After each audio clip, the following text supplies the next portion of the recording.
Another episode of the Ahaki podcast. I'm Solomon Serwanja. On this particular series, we focus on litigating sexual reproductive health and rights in Africa, sharing experiences from different African countries, and we've spoken to people from all over the continent. Today, we're privileged to be having Isheanesu Chirisa, who is the Executive Director of Women and the Law in Southern Africa, based in Zimbabwe, Harare. All right, let's get to it. Chirisa, thank you very much for accepting to be with us today. Thank you for having me. Great.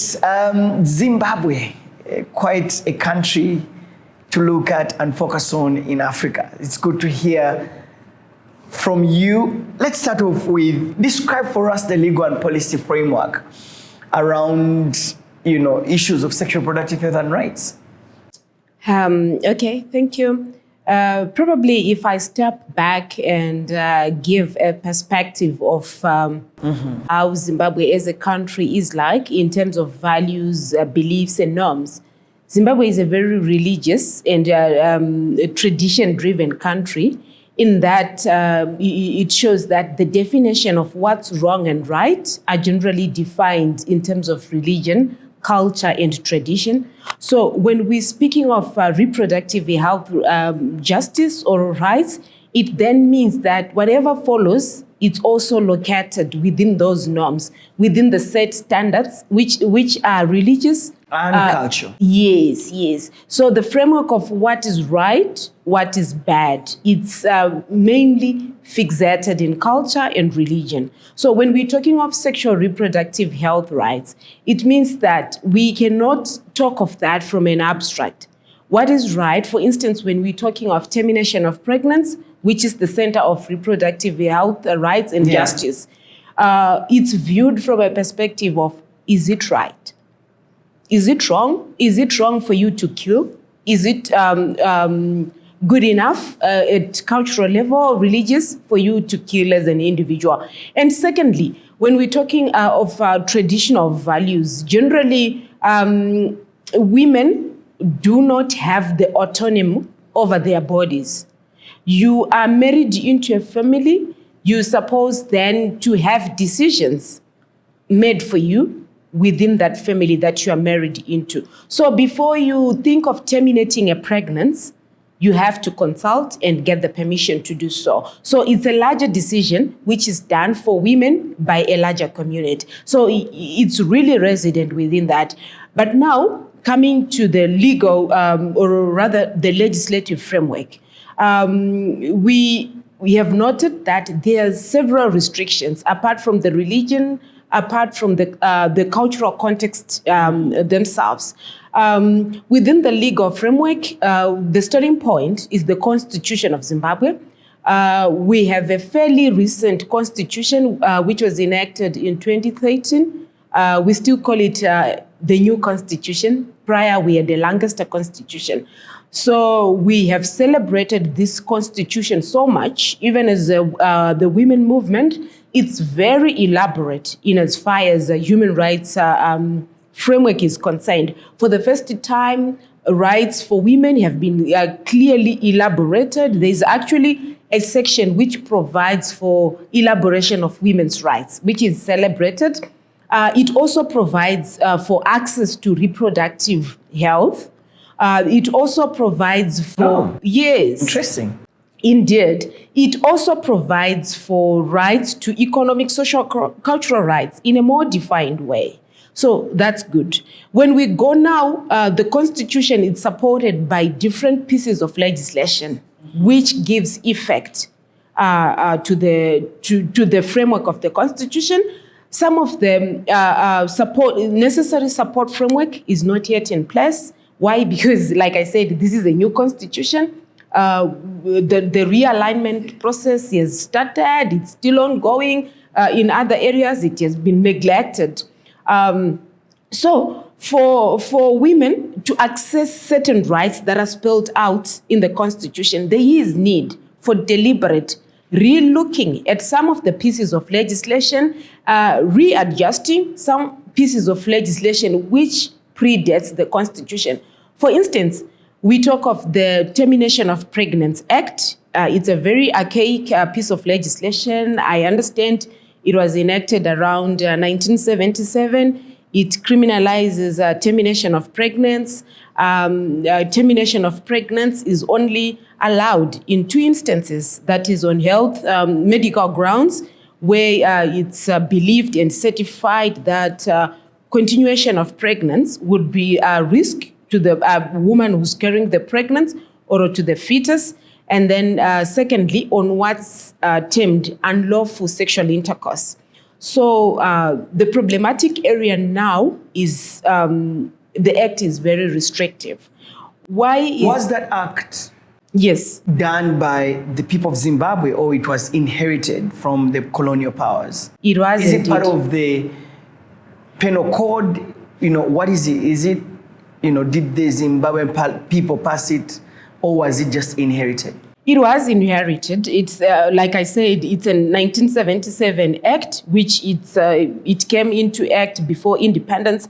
But we do have what we call criminal law code, which also criminalizes termination of pregnancy by a third person. Like if you really conduct the process of terminating the pregnancy, this is more directly to the health service providers. So it's in support of the 1977 Act. The code is a little bit recent, so it's kind of a reinforcement. So with these, current, they sound like repressive laws. Yeah. How have you been able to do your work as, women who are pushing for a renewal or a review of such laws? Yeah. As Women and Law in Southern Africa, we work for full realization of women's rights as human rights. When we talk of women's issues, sometimes we think these are just probably abstract things. They are real experiences, and some of them are very sad to not. For instance, we had a client. She was raped by her father in the absence of the mother. In the process, she got pregnant, and she was shoved from one office to the other, trying to have the pregnancy terminated. It was not terminated. There were a number of incompetence that were put between the pregnancy and its termination. Now, sadly, she gave birth to a baby. She's traumatized. She doesn't know how to relate with the baby. Neither is the mother able to comprehend, the outcome of this sexual violence. So if the law was more permissive, if the law was more adaptable and living to the real experiences of what women are going through within the spaces of, be it private sectors, public spheres, we wouldn't be talking of such a sad situation. But the issue is that the law as it is today, it's very restrictive. Sometimes, for instance, in Zimbabwe, we have recently criminalized child marriages. There is criminalization of child marriage. A child is somebody below the age of 18. But the irony of it then is, what if somebody else has sexual intercourse within that kind of arrangement? They conceive. The law does not allow for the termination of that pregnancy. So it means you may not get married. Assume there could have been an arrangement of that marriage between two people who are below 18, they will be penalized, but they don't want to terminate the pregnancy. Some of the children, some of the young girls are then compelled to carry through such pregnancies, and it's quite traumatic. And as Women and Law in Southern Africa, we have been going before the law, seeking for what we call reforms of the law through strategic impact litigation. We mounted a constitutional challenge saying that the provisions of the Termination of Pregnancy Act they contravene the constitutional provisions in that they take away the rights that are already enshrined in the Constitution. We were seeking to challenge Section 2 of the Termination of Pregnancy Act. Section 2 defines what is unlawful sexual intercourse. It only defines unlawful sexual intercourse in as far as rape is concerned. It doesn't contemplate rape that is located in a marital setup. Neither does it contemplate that sexual intercourse that takes place between either two young people, a girl and a boy, or even an adult with a young girl. It doesn't. As a result, you then find a girl has sexual intercourse, never mind their ability to consent to that, and then they fall pregnant. You then approach the medical services for termination. The law doesn't allow. Why? Because the manner in which the law is positioned, just as I explained here earlier on, it's wrong, it's a sin, etc., etc. So even within the systems that are supposed to be protecting these rights, we have been facing challenges. The reason why we have mounted a strategic impact case. Currently, the case has been heard. Unfortunately, we haven't received our judgment. It is our hope that probably through this type of litigation, we will be able to influence and to an extent, maybe push for a very sustainable piece of legislation in as far as the rights of women and girls are concerned in accessible health rights, especially terminating unwanted pregnancies. Okay. Are you optimistic about this public interest litigation case? Yeah, well, it's 50-50. It's 50-50. But the good thing then is we have also been, over and above strategic impact litigation, we have also been doing what we call human interest cases. These are real cases where girls then given an opportunity to share their experiences, what the journey has been like. Maybe they were raped within a family setup, and often where there is sexual violence within the family, it's difficult to report. It's even difficult to have the pregnancy terminated. So we then allow and create an opportunity for girls to talk about this. Why we do so, it's a way of persuading even some of these traditionalists, some of these, gatekeepers in as far as religion is concerned, to say that it's not because we want to commit sin or we want to kill, but these are real experiences. Once a child becomes pregnant, the childhood is taken away and it can never be given back. So we want the law that's very permissive.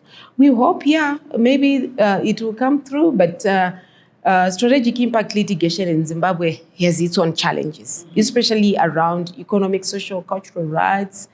It also means that you're creating certain obligations resource-wise for the state. In terms of our constitution, they say these are not immediately justifiable. You then realize them at what they call progressive realization, meaning that as and when the resources become available.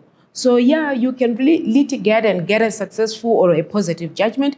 They will tell you that at the moment, resources are not yet available. Once we do have them, we will progressively make it given to whoever is claiming that right. Okay. When you are litigating these cases, what do you read in the room for the people in the robes? I mean, the judges. Are they objective in listening to these cases?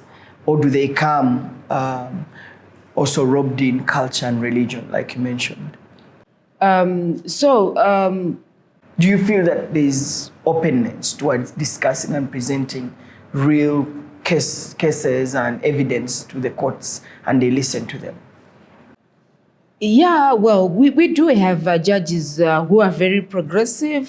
For instance, in Zimbabwe, we have had a very celebrated landmark ruling which pronounced the illegality of child marriages. So sometimes, yes, we do have progressive judgments, but generally, not necessarily that you're litigating reproductive justice. Strategic impact litigation in Zimbabwe, it's a phenomenon which is still very much under development.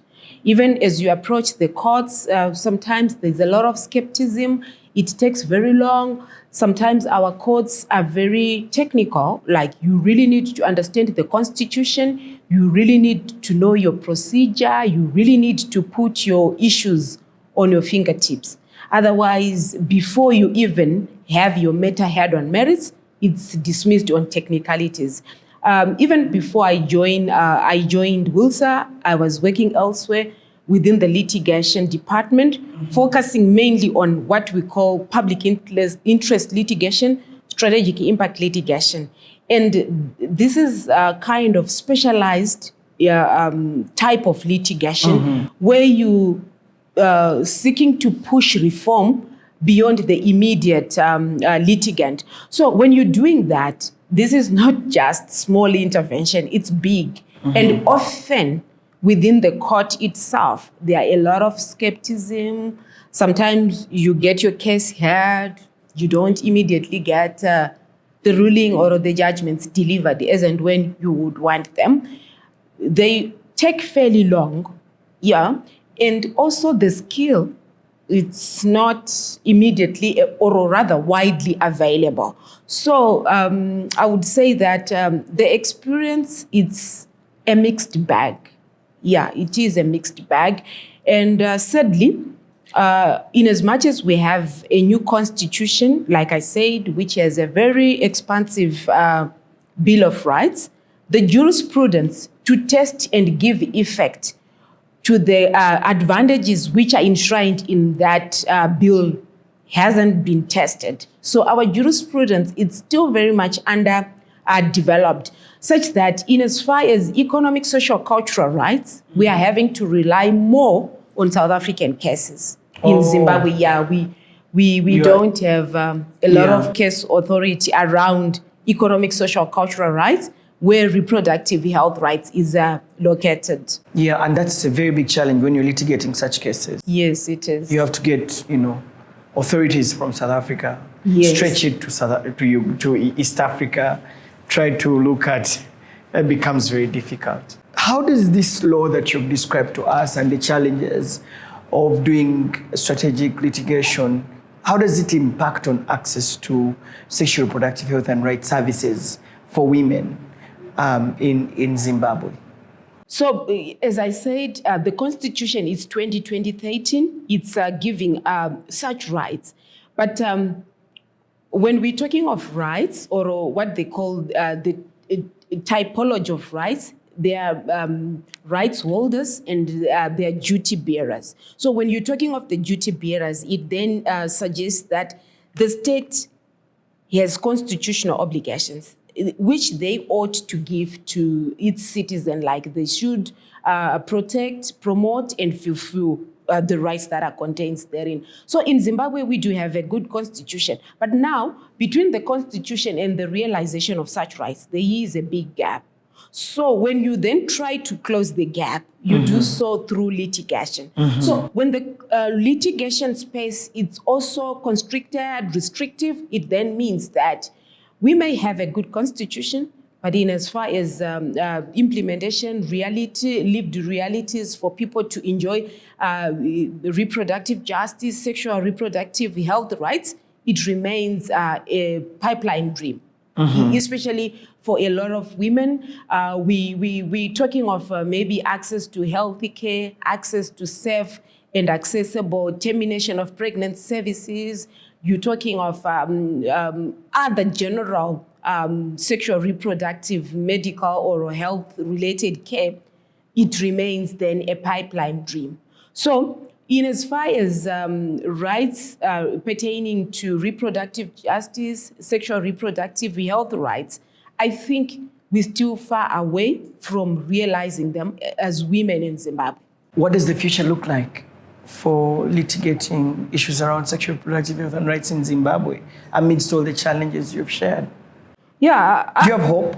Yeah, of course. I mean, like lawyers will always be there, and we really have to remain with relevance, not because we have to litigate because we want to find relevance, but I think our relevance is found in giving effect the benefits of the law to the people. Like we translate the rights to the people through litigating sometimes, of course, sometimes through advocacy work. So I think, indeed, there is hope. It's not all gloomy. 2 years back, WLSA litigated successfully a case where they sued the Minister of Health. And in that case, we were awarded damages on behalf of the client, where there was negligence in one of the hospitals in Zimbabwe. The woman lost a baby because of medical negligence and disregard of professional duties and etiquette, and the baby died in the process.